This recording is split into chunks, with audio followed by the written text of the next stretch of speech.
2026, what the data is telling us, keep calm and carry on. It's gotten weird out there. You never really know what the catalyst is going to be to make things interesting in the world, and I really never would have guessed in an invasion issue, bombing in Iran. That was not certainly in my playbook estimations, but here we are. However, that being said, the data is not showing much fear in the stock market. I mean, we're having a little bit of pullback. It's really minor. It's surprisingly minor. So far, the tariff tantrum that we saw in last April, way worse from a data standpoint. So there was a lot more fear around this than what we're seeing right now. For now, that could change. Day to day, this is certainly, as I say, a fluid movement. But we'll see. So we're going to look at seasonality. This why the S&P is really just kind of sleepy. Presidential cycles, midterm cycle, it's not really following that, but we had a catalyst that took us off course. So we'll see. Let's see what that looks like. We're going to look at money flow stats. We're going to look at asset rotation. Growth is trying to regain leadership. I don't think I have a chart for that, but I think it's worth noting, and we'll talk about that more later. And then, of course, the price of oil is a very key metric right now. So we're going to look at that. So let's start with a Ryan Dietrich chart. His stuff is fantastic, but typically it's not uncommon to see the market go down in March and bottom somewhere there before going back up. That's kind of standard seasonality for where we are in this year. Not uncommon to have a pullback into mid to late March.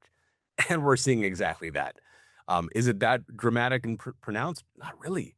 Not really at all. It's just kind of meandering, fading down a little bit, but not, market's not crashing. It's just not. And the data's suggesting that it's not. So whatever fear is out there is really surface and headline risk. But beyond that, it's not a whole lot of fear, right? This is not something, as of right now, this is kind of just on track for what's typical. Now, if we look at the seasonality of the second year presidential cycle, we should have actually been going up a bit more, but really we haven't.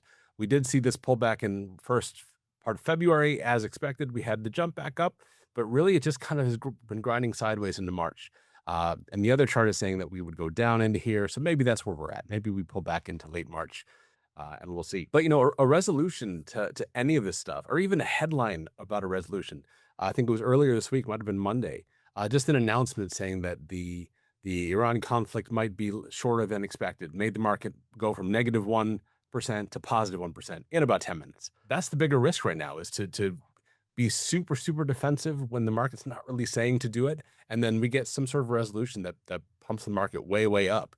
And we saw that last year. We saw investors give up right before the Trump, the taco trade. Trump always chickens out before the market jumped 10%, and that could happen very quickly if any kind of headline comes out that says this thing is resolved. Do I think it's going to happen soon? Probably not, but just that's a bigger risk than the market falling at the moment. So here's what the S&P is doing back here. I think last time I showed that it was around where this peak was in October. This is October, bouncing around there. Now we're just kind of in the lower end of the range. Where we peaked in early October. We're still not even down to here. The lows of November, lows of November. We've got a ways to go before that's even in the picture again. So this isn't a falling or crashing market. When it breaks, back here in last year for the tariff tantrum, the market broke and just kept running. This isn't a break. This is just chop. This is just mess. We're below the moving average, right? That's a negative factor. But it's not really falling apart. We're not really falling like we are here. And certainly we could see a rebound up to that and then reverse course, kind of like this. We fell here, we came back to there, we call that mean reversion, and then we had the big whoosh sell-off. But while this was happening, the data factors I'm going to show later were backing up that there was something wrong, something bigger going on. So that's something we're watching very closely to see where we're at. So far, the long-term trend that we look at did actually just peak below negative, but frequently, we get these pullbacks and they're back above it just as quick. This one could go longer, it absolutely could. But that's something we want to see how dramatic it is. But we had that first dramatic, and in the last several days, really has not done much. It's been down a little bit, but not. This isn't money flooding out of the market, right? That's when there's a problem. But you see it this way. You see the market, people are taking money out of the market, then that's when the market's probably going to crash quite a bit harder. We're just not seeing it. That's where the fear comes in. And then if we look at our shorter term indicator, this is way, way overdone, right? More likely at this point, we're going to see a bounce up. And that may just come, be, as I said, mean reversion back to that moving average at very least. But the tension's there. The spring is coiled and ready to expand some movement, but it looks like it's more likely to be on the upside than the downside right now. And again, that could be a quick headline or something else. I don't really know, but anytime it comes down here, certainly not below these levels, that's a time to usually have a bounce back up. And then looking at market indices, just about all on the negative side, but emerging markets is fairly new to the positive side, which makes very little sense. That's kind of what's getting affected the most.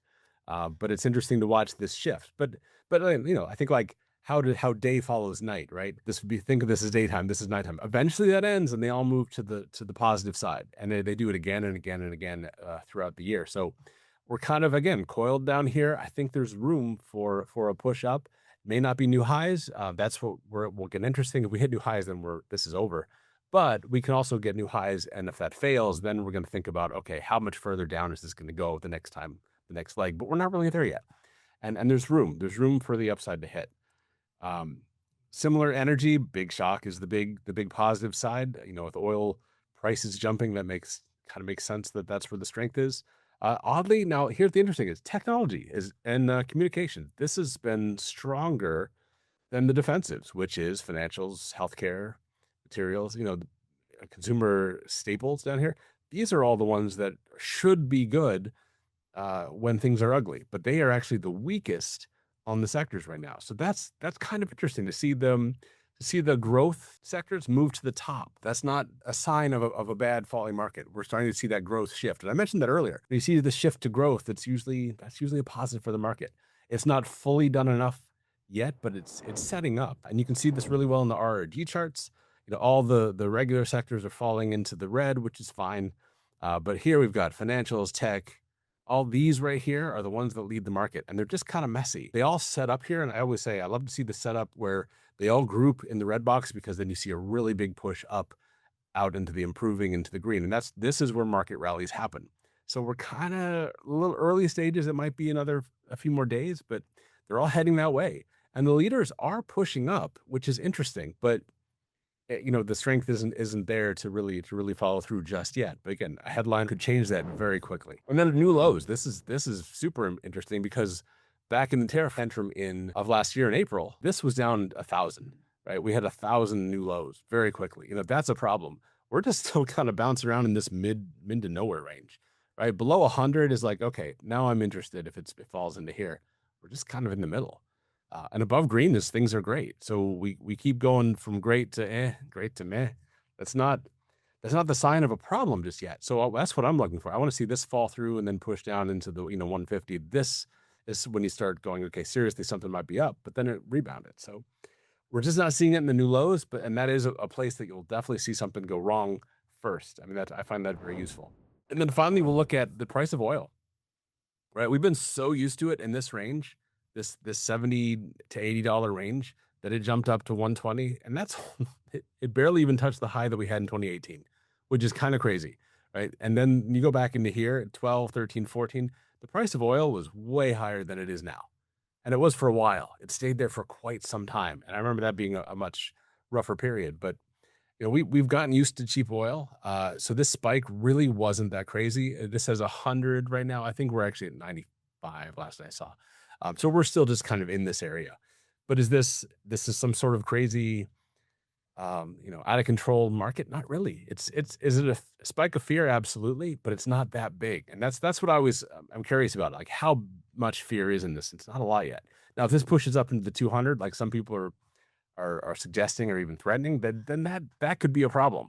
But we're not doing it yet. We're just not seeing that yet. So that's something I'm thinking about. Growth is still kind of in the lead, and that tends to lead the market up.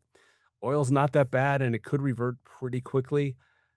So I would say cautiously optimistic, as we've really only seen about a 5% pullback in the stock market, in the S&P specifically. Small caps are down a little bit more. I think the Nasdaq is down a little bit more, but that is a standard traditional pullback, or correction, as we'd say. So it's not something you really like panic about. It's something typically you buy into and say, okay, at some point we're gonna have a good spot where we can add a little bit more to our exposure, because at the point we're still above the long-term moving averages enough to be like, okay, not really afraid of anything yet.